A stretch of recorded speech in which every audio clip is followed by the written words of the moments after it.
Hey guys, this is John with the Alpha Channel update for Wednesday, July 3rd, 2024. I hope you're having an awesome summer. It's really nice out here in LA, but it's always nice out here in LA, so we're a little spoiled. The weather's nice. The other circumstances are not so pleasant, but you know, the whole country's dealing with a lot of that. And I'm going to talk a little bit about that too. Before we get into, what did I do with it? Here it is. Before we get into Conan 235, I want to show off the Wildwood Tarot. Today's Wildwood Tarot is a pretty good one. Where did it go? There it is. This is Hearn, the Green Man. This is the Hooded Man. We had this card like a couple weeks ago. And today's card is the Two of Stones challenge. Some hares fighting it out. Apparently hares are pretty vicious, ruthless, cruel animals. But right here they're just, you know, I would say they're enjoying a summer afternoon because I'm in a good mood. But some people may see things a little differently. I do like this artwork. I do like the colors. Yellow's a very fruitful color. Golden sunshine. And this cover's got a little bit of gold in it. It's got this guy with the Cyclops eyes, the power eyes, the Duke Nukem gold God mode in Doom eyes. And we're going to get to this, and I have some issues with it. And I think, you know, maybe you guys will agree, maybe you won't. They're pretty much literature issues. But first I want to show off what I've been working on. These are just some quick sketches, but I'm getting really good at drawing really softly. So you won't even be able to barely see these. There's a few. I'm going to go through them pretty quick. I don't want to waste a lot of time on it. I want to get through this 3-issue Conan story that I've got because it's really coloring the rest of my afternoon, I've found. Here's a few guys leaning against a fence, sort of an establishing shot. And I realized as I was drawing this, these are like the 1 inch, like the 1.5 inch characters that I needed there to know their names. I needed to know who they were, how they dressed, be able to draw them at a distance so that when I see the thumbnail for their video on YouTube, I would know exactly who they are.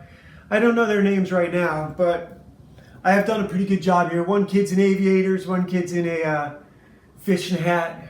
I don't remember what the other kid's wearing a hat backwards. And last kid, I don't remember what was special about him. I think he just had long hair. Here is a rough of a kid ollieing down the stairs with no photo reference. Very badly done. Here's another rough of a kid ollieing down the stairs with no photo reference. Here is a rough of a kid ollieing down the stairs with a photo reference, but done at a different angle. And that one really worked out. I'm pretty happy with this. It's going to take a lot of work, but I'm content to go from here to hard lines, to soft inks, to rendering, and I'm really happy. I don't know if you can see what's going on here, but I know what's going on. And I've always wondered how inkers could tell what pencilers were doing. And obviously it takes a while working with them. And there is some quality to be gained from this in terms of Ron Lim's art. Look at the cover alone. Look at Conan in the foreground fighting with these other guys. Now here's the thing. I do have to back up to the issue from last month. If you did not read last month's issue, which is not this one. Last month's issue is the one with the werewolf.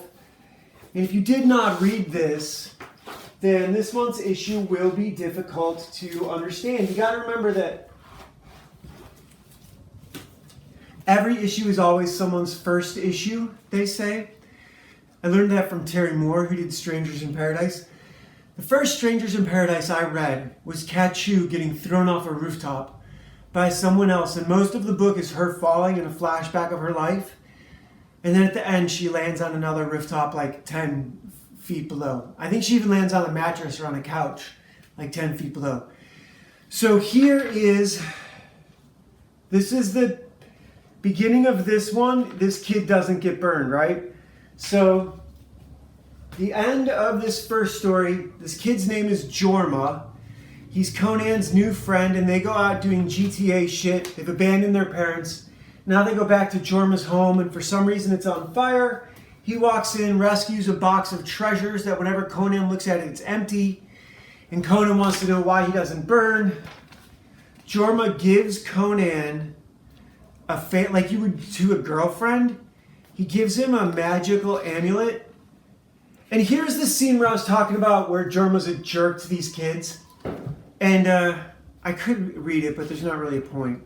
But he gives Conan a magical amulet, and so that magical amulet saves Conan from some bad guys a couple times. But here is the werewolf killing Conan's mom. And then here's the witch reveling in it. And now we get to this new issue where Conan is screaming Crom. His mom has just been murdered. And we find that he and Jorma are still in the battle. And there's a guy coming up behind Conan. And there's a whole lot of dialogue for what should take a fraction of a second, which is poor writing. There's something I want to say about this. I am going to give the writer Michael Higgins the benefit of the doubt, but he still did a really, really, really bad job. So what happens is Jorma warns Conan, and when Conan turns around, this soldier sees the amulet on Conan's neck, bursts into flames, and vanishes. And they just continue with their day like that is no big deal. They mention it once or twice, but it doesn't really slow them down. Conan and Jorma still have plans. They're going they're going out to meet this mercenary army, and they're talking. Conan wants to. This is really weird writing, okay? So Conan convinces Jorma to join one army while he goes and joins another. So in this issue, you can't say Conan doesn't do anything. In this issue, Conan manipulates his friend to go and join an army where they will most likely face each other in battle, and he doesn't explain himself, he doesn't explain why, and Jorma just does it without question. So this sort of thing, this writing just doesn't make sense. Conan then goes back to the girl at the bar to hang out with her, and is not keeping his word to this guy Jorma. He has some plan, but we the audience are just supposed to be content to wait to find out what it is. None of this makes any sense. So this is where Conan and Jorma go to this other military, and Jorma agrees to join this other military to recruit into them. Now, in the last issue, Conan and Jorma were manipulating these two armies with almost no effort at all, basically with gossip, and they're as recruits, as children. And here again, as children, now Jorma is recruited into this army. They cut his hair, which is a semi-traumatic moment, but certainly not the way it's handled here. They give him sort of this weird buzz cut while Conan goes back to the girl at the bar, as I mentioned, and explains that he's kind of betrayed his friend, but he had to do it, and there's this mystery as to why, and it'll all be made clear. One of the best things about this issue is this X-Men advertisement. This issue is so bad. Actually, no, here's what happens. So Conan is at a meeting place, and Jorma signals Conan to tell him that he's going to open the gates, and they catch him and they imprison him. So they don't really show it. This is where Jorma gets caught and imprisoned. So someone is confronting him here and saying, you just gave away our position. You just told somebody something with your little lantern trick. And then he's put in jail. Without you ever seeing the soldiers. Meanwhile, okay, so now this happens. This girl, so this soldier, Malthus I think is his name, or Bruthus or something like that. I don't remember. She wants to visit the prisoner and says it's her right, and won't he let her? And this soldier is wearing Jorma's other ruby skull bracelet, or not bracelet, but necklace, pendant. So this girl convinces Balthus to let her go see Jorma, and while she's in there talking to Jorma, he hypnotizes her using his Kabbalistic spell magic, his hypnotism spells, that he apparently could use on everyone except Conan. He treated Conan like a girlfriend. He gave Conan jewels from his magic jewel box, but then Conan convinced him to join this other military where he gave away the position and now has been imprisoned and is convincing this girl to open the gates to Conan and the attacking army. So that's what's going on here. Conan, as a new recruit, is convincing this whole other army that he'll have the gates open for them. Like Aeneas at Troy or something. Aeneas at Troy apparently fled to Rome and opened the gates for the Trojans. That's the other story besides the Trojan horse. And they both might be true. So she convinces Balthus to let her go up front. And she then goes to the main guard, smacks him with a mace, and somehow also at the same time, she's unlocked Jorma's handcuffs and he has knocked out Balthus with, I don't know what, it wasn't even clear. This is the girl attacking the guard at the main gate because she then on the next page opens the main gate. It's like some weird editing, right? So now she is at the main gate lifting this giant latch so that Conan, this giant chrome gate, because sure, there's a lot of those in the ancient Bronze Age, right? Or the Iron Age. I don't think this was the Iron Age. I'm pretty sure Conan is the Bronze Age. I think Conan is the Bronze Age before the Bronze Age. It's the Hyperborean Age, where their smithing abilities were lost. So now this guy Jorma is out of jail, and the girl has opened the gates, and she's his mind slave, and she gets shot with an arrow, and he weeps for her, and he only knows her as the girl. Down here at the bottom, he's crying for, oh no, they killed the girl. This is so Jewish. People are only tools. People are only tools to these, and it goes back and forth. People only ever manipulate each other in this comic. No one does anything out of real relevant motivations. It's all out of self-serving manipulation. And now here's the piece de resistance, the coup de grace. Jorma becomes Tetsuo in Akira and blows everything up. So the Sumerians didn't raid Venarium. They didn't beat the Romans or the Aquilonians or the Vanir or whoever was there. What happened was this weird kid, this weird ginger with some secret spells blew up most of the army, and then the Sumerians finished off what was left. And so we have two panels of Conan and his friends defeating what's left of the armies that Jorma didn't explode with his whatever Tetsuo power from Akira. Notice the witch has made no return. Jorma now walks out of the ashes like some weird Jesus figure. And then he and Conan are like, what, back to square one?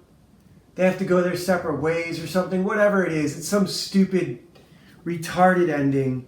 Oh yeah, no, here Conan goes to join with some other military and recruit all over again. No, there is a bit in the beginning where I want to say we have a funeral pyre for his mom.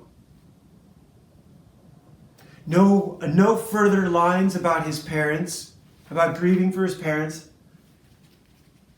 He's clearly like 15 as opposed to the 7-year-old in the John Millis, Oliver Stone version. And Oliver Stone is Jewish. He's not a Jew. He's a half-Jew, Jewish. So I can see, and here's the thing about all this stuff. When a writer gets this stuff right, I am a captive audience. When it's right, you'll hear me do nothing but sing your praises. When it's right, like Fight Club, like American Psycho. So there's an interesting thing about Fight Club.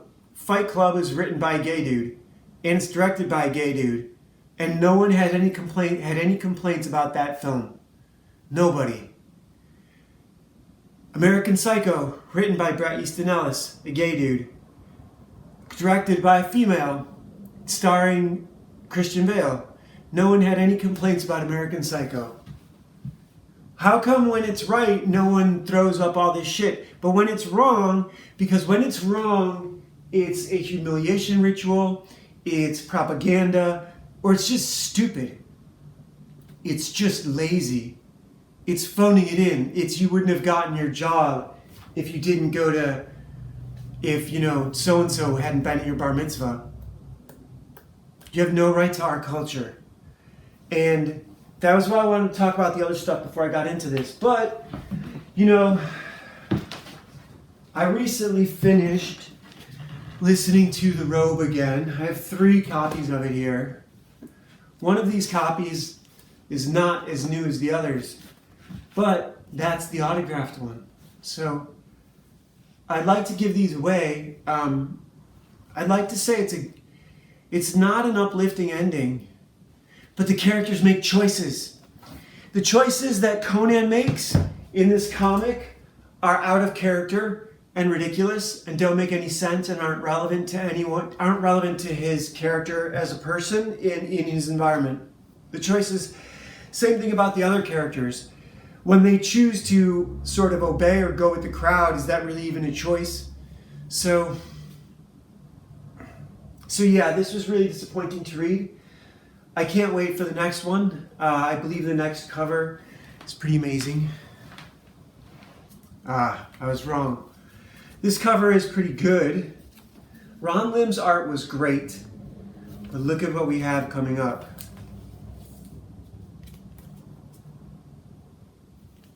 And then,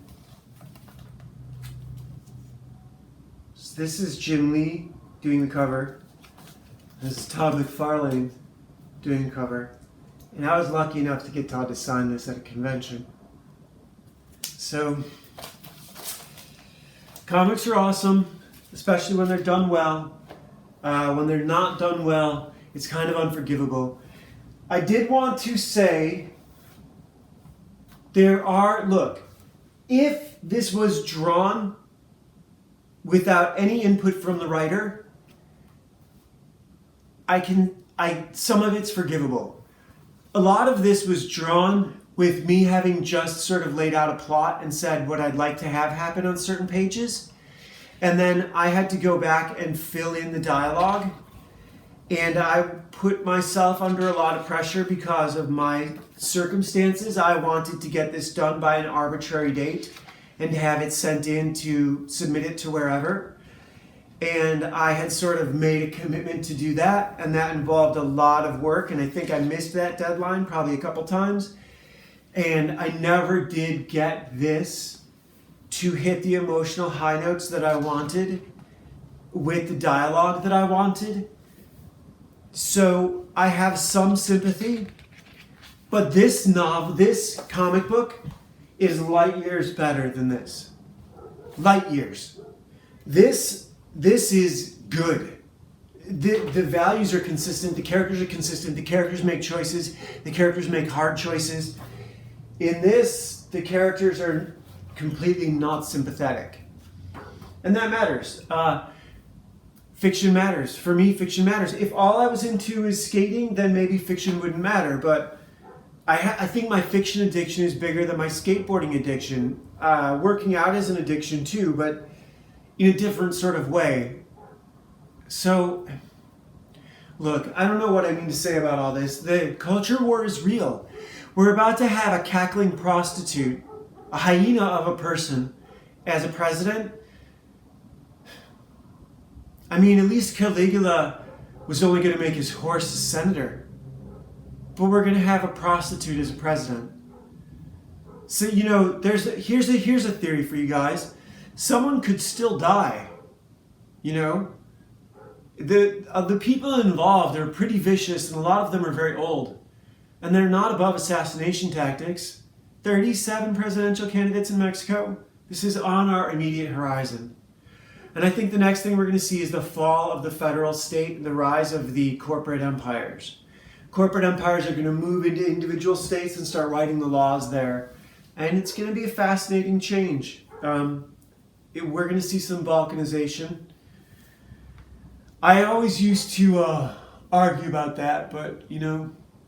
The other point I wanted to make, though, that this and this, if this was done with the attitude of fix it in post, Ron, just go ahead and draw whatever you want. We'll have the writer fix it in post. They failed miserably. They failed miserably. And there's no excuse. This could have been...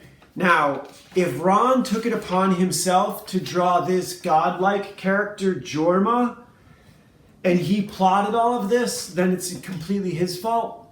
And maybe it's not Michael Higgins' fault. I don't care. However this happened, this is a disaster of a story. Conan is not Conan. Ashley Fox is always Ashley Fox. So, yeah, I hope you guys are having an awesome summer. Sorry it's such of a downer. Tomorrow, by the time you see this, you're out having 4th of July fun with family. You've probably already done that. So, happy 4th of July. I hope you're having an awesome summer, and I'll talk to you guys next time. Bye.